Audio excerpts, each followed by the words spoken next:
There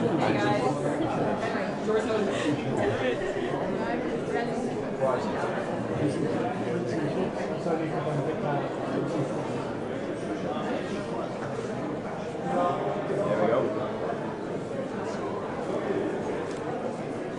He's making his way right now. All right. I'll move out of y'all's way as soon as he comes through.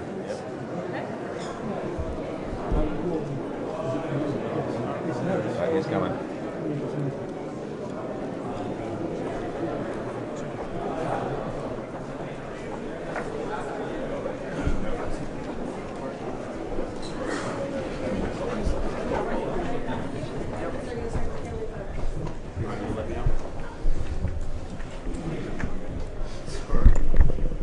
Apologies. I just want to take a moment. I think it is worth taking a moment to note the historic nature of what just occurred in there, which is not an end state. There's still more to go. But considering 2% was the goal that President Trump set out in his first term, President Trump said other countries need to carry the burden, pay the fair share. And a lot of people thought that was impossible. It couldn't happen. Here we are, and countries in there are well exceeding 2%. And we think very close, almost near consensus, on a 5% commitment for NATO in The Hague later this month. There are a few countries that are not quite there yet. I won't name any names. It's amongst friends in that room. We'll get them there. But from France to Germany, to the Baltics, to the Nordic countries, to Poland, to Greece, to Hungary, to so many more, the commitment is there. 5% on defense spending. When you consider the threats that we face, the urgency in the world, it's critical. We don't need more flags. We need more fighting formations. We don't need more conferences. We need more capabilities. Hard power. That's why President Trump is committed to spending $1 trillion in our own defense budget. We're standing in that room looking out at all the other countries saying we're spending 13% more on our defense inside our formations in real capabilities. We need our allies here in Europe and in Canada to step up even more, to step up and take the lead, to recognize the defense of the continent is the core mission. So 5% is our message, and we will deliver that. President Trump at The Hague, at the summit, it's been his commitment, and I believe our allies will step up and do that for real capabilities, and that Europe returns to its core function, defense of the continent, and burden sharing being central to that. America has led for a long way. Now it's time for Europe to step up. So I'm very encouraged by what we heard in there. I appreciate the leadership from Secretary Ruta, our ambassador, Whitaker, who's done a great job. I'll take a few questions real quick. So the UK says, you didn't mention the UK then about commitments to 5%. They say they will spend 3% by our friends in the UK, we're going to get there. We're going to get there. They're going to get there. I'm getting a wrap on the family photo. I can come back and talk a little bit more if you want. But we think everybody's going to get there. We really do. Including the UK. It's important. Well, I think it's important they do. It's important that the UK gets there for sure. What about a timeline?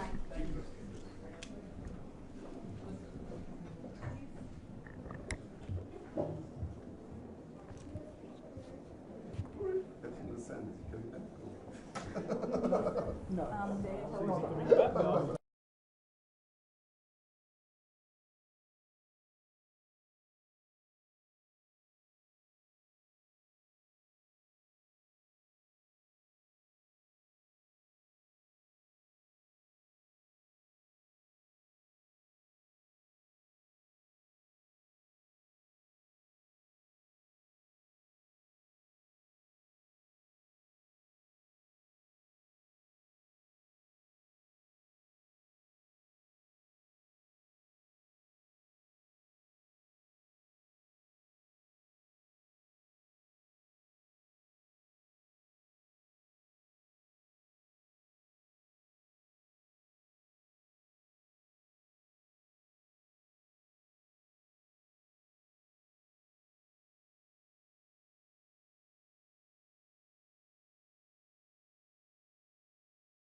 Mr. Hegseth, the United States presently spends 3.4% of its GDP on defense. You're telling everyone else to spend 5%. I don't think anyone's calling into question the United States of America's investment on defense, especially when it pertains to NATO, the investments that we've made there, the spending we've made in Ukraine. The issue is not whether America will step up. We've stepped up. President Trump's spending $1 trillion in the next budget, proposing 13% increase, historic investments in our southern border, Golden Dome, advanced technologies, F-47. We're leading the way. The question is, will our allies step up the way we need them to? Because considering the threats in the world today, they have to. We all have to live in history together and recognize that it's not over. What if they don't? Would you ever consider withdrawing the United States from NATO? That's not what we're here to discuss. What we're here to discuss is that NATO countries, and we heard that in there, it was actually very heartening to listen to all the countries step up and say, we hear you, we all need increased capabilities, we all need to spend more. Thank you, President Trump, for reviving this alliance. It was an alliance that was sleepwalking to irrelevance. And President Trump, in his first term, said you need to step up and spend more. And he has in this term done the same. And what I saw in there were countries prepared to step up to push the limits of what they can do. That's a good thing. That's friends helping friends. So what about a timeline, sir, for the 5%? How many years would you give allies to actually reach that? Well, those discussions are ongoing. The ambassador is a key part of that. Go ahead if you want to speak to that. Again, the timeline is not being driven by the United States of America. It is being driven by the serious security threats that Europe faces, that the United States faces. And so, our allies are all have their unique situations, but everyone in that room was committed to doing dramatically more. To the 5%, I heard everyone saying that the capabilities are necessary, the hardening of our societies and our infrastructure, and all of the investments that it's going to require. Everybody's on board. Everybody's going to have a unique timeline, but I think there's a serious commitment here, and we're continuing to negotiate that. But again, we're not driving the timeline. The threats are driving the timeline. Russia's going to reconstitute in 5 years or less, and and Europe continues to tell us that Russia is their biggest threat, and we agree in the Euro-Atlantic it is. And so we need to make sure everybody's investing. Can you tell us about, sir, American troops and American military personnel in Europe? I think you suggested that there would be a decision about the level of forces you maintain because you're facing threats elsewhere, sir. Can you tell us, what your thinking is about US, I think 100,000 military personnel at the moment in Europe? Well, it would only be responsible for the United States to continually assess our force posture, which is precisely what we've done. We have an interim defense strategy that clearly specifies we're going to defend our southern border and close it, unlike the previous administration that let 21 million people invade our country. And we're going to get 100% operational control of that. We're going to make sure we shift properly to the Indo-Pacific and reestablish deterrence there. And then we're going to increase burden sharing across the world. America can't be everywhere all the time, nor should we be. And so there are reasons why we have troops in certain places, and we respect and understand that. It was also prudent that we review that force posture in real time alongside our allies and partners to make sure it's right size. So I don't want to get ahead of the president's decision on that, but we're reviewing everything. And I think our allies' commitment and willingness to spend more means a lot, to your point. You can talk, I heard a few countries talk about capabilities and the importance of capabilities, and then hedge a little bit on how much more we spend. Unfortunately, you got to spend to have hard power, oftentimes. You can't really have enough, both. Sir? Is 3% enough? Each country's going to make that determination, but this alliance, we believe, in a matter of weeks, will be committing to 5%. 3.5% in hard military and 1.5% in infrastructure and defense-related activities. That combination constitutes a real commitment, and we think every country can step up. What about aid to Ukraine? Does the US want Zelensky to be at the summit in The Hague? And by skipping all the events related to Ukraine at this NATO meeting, are you sending a message that the US no longer supports Ukraine? Well, I believe you're right. I'm at all the meetings, yes. We've been at that meeting, and we, at the beginning of this administration. I think you just insulted me, though, saying that I'm not the United States. I think you did. We're definitely at that meeting and made a contribution. And from the beginning of this administration, worked with our British and German counterparts for them to take the lead of that contact group, which they've done, and I appreciate that. We appreciate y'all. Thank you very much. Does aid to Ukraine fit into the 5%? Press, you can hold here.